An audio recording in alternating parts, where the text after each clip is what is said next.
les parents. Votre enfant se réveille parfois en disant « J'ai fait un rêve, mais je ne m'en souviens plus ».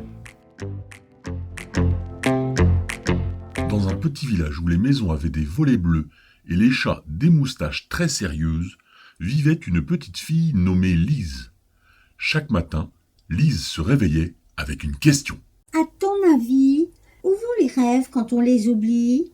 Peut-être qu'ils se cachent dans les poches des nuages. Moi, je pense qu'ils partent faire le tour du monde en montgolfière. Mais Lise n'était pas convaincue. Elle voulait savoir la vérité. Une nuit, elle décida de rester éveillée pour surprendre ses rêves au moment où ils s'enfuyaient.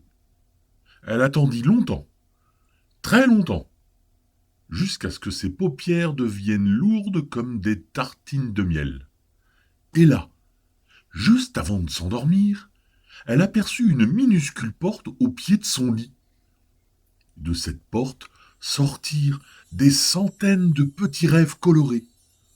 Un rêve de dragon qui faisait du tricot, un rêve de gâteau géant qui chantait l'opéra, un rêve de poisson qui voulait apprendre à voler. Chut!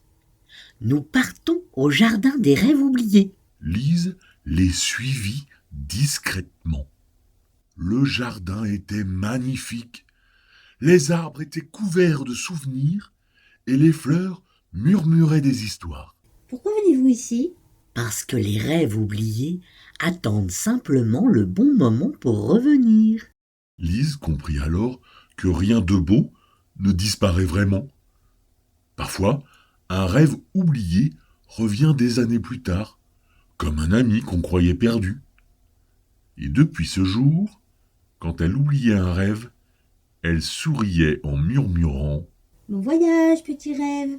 À ton avis, quand reviendras-tu » Et si à votre tour, vous demandiez à votre enfant « À ton avis, où vont les rêves quand on les oublie ?» Écrivez sa réponse en commentaire.